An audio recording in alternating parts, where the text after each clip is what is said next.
Olá, meu amigo, minha amiga, mais uma vez um prazer enorme estar aqui com você. Sou o professor Bruno Guilhem e a gente vai então continuar a nossa aula agora falando de um assunto muito legal, a continuação de threads, sincronização e comunicação entre processos. Gente, presta atenção. Você entendeu como é que funciona a escala? O escalonador, a escala? A escala funciona assim. Um algoritmo vai escolher quem ele vai colocar para ser o quê? Processado pelo seu processador. Agora, eu quero uma coisa um pouco mais evoluída que isso. Qual que é? O que eu quero agora é simplesmente entender como que eu vou falar para um processo conversar com o outro.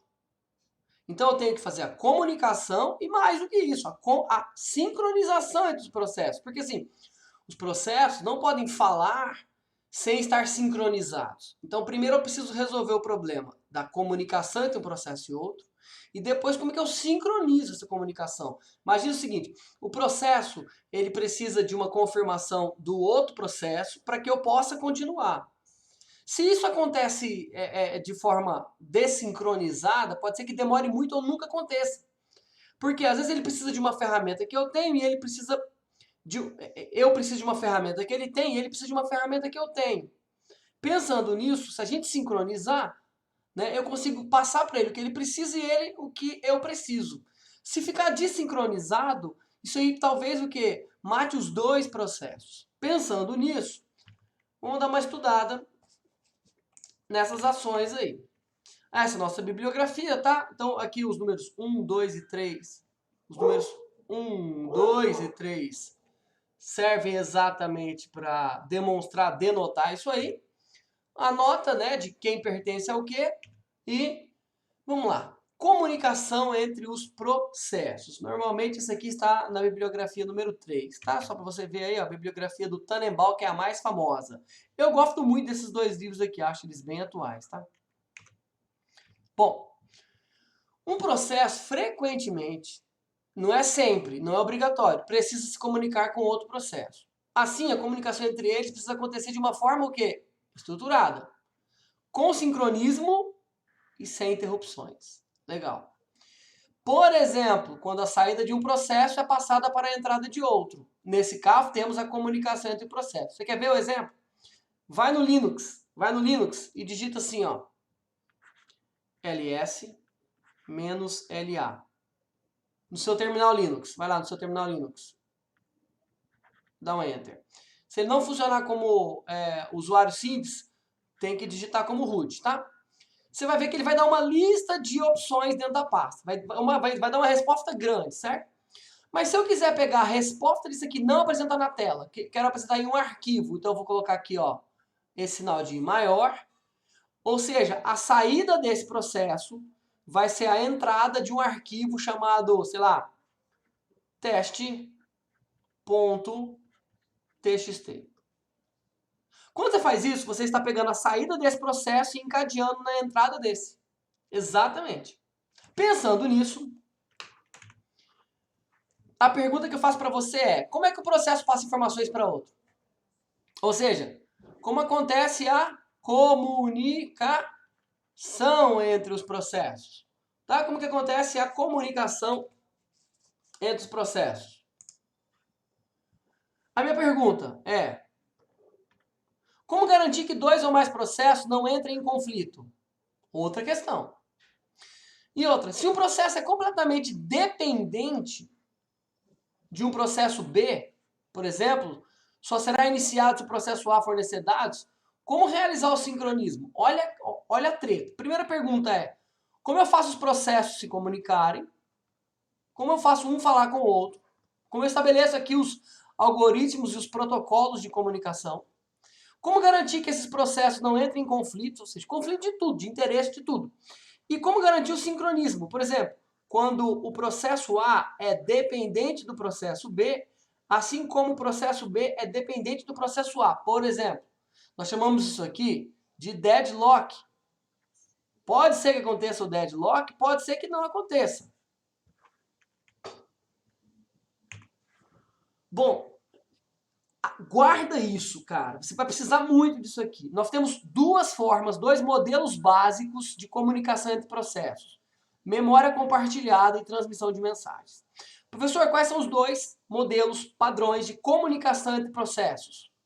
Comunicação entre processos. Memória compartilhada e transmissão de mensagens. Ou a gente compartilha um espaço de endereçamento lá para os processos escreverem no endereço que eles querem, ou um processo simplesmente manda uma mensagem para outro processo. Ok? É isso que vai acontecer. Bom, a memória compartilhada, ele faz o quê? Eu vou separar uma região de memória, isso aqui é muito importante, que vai ser compartilhada dos processos. Essa região de memória, ela vai residir onde? No espaço de endereçamento do processo que cria o segmento de memória compartilhada. E essa região de memória, ela passa a ser o quê? Ela passa a ser uma região crítica. Por quê? Porque qualquer problema pode atingir mais de um processo. Tudo bem? Normalmente, o que é o comum? É o sistema operacional tentar impedir que um processo acesse a memória de outro. Claro, porque senão você pode detonar aquele processo. Se fosse assim, se fosse fácil, eu poderia criar um vírus que acessasse a região, o espaço de endereçamento, a região de memória que está escrito o processo, e destruísse ele. Não é essa a ideia, tá bom? Não é esta a ideia. Fechou? Ótimo. Então, como é que funciona? Né? Os dados, a alocação são o quê? Eles não vão ficar sob controle do sistema operacional. Alguns elementos vão ficar sob o nível de hardware, tá? Os processos e o próprio processo. Só que aí nós temos uma desvantagem. O ser humano vai entrar como aí? Pergunte sempre para você assim, alguma coisa muito crítica para o sistema, será que o ser humano pode interferir? Se eu der ao ser humano o controle de alguma coisa, ele pode ferrar com tudo. Por quê? Porque você é impaciente. O negócio começa a demorar um pouquinho mais, você começa a clicar, você não tem paciência com o negócio. Aí que ele o quê? Trava. Tá bom? Ótimo. Então vamos lá. Como que é a troca de mensagens? Literalmente, galera, eu quero fazer um processo e comunicar com outro processo. Eu vou fazer a troca de mensagens, certo? Certo. Então a transmissão fornece um mecanismo para permitir que os processos se comuniquem e se sincronizem. Sincroniza tudo. Fulano, agora você pode mandar ao seu. Cicrano, agora você pode destravar aí. E assim vai. Então a troca é o quê? Extremamente útil em sistemas distribuídos. Dentro da mesma estrutura, o melhor mesmo é escrever na região crítica. Você estudou sistemas distribuídos, bem pouco, você vai ter uma disciplina para isso.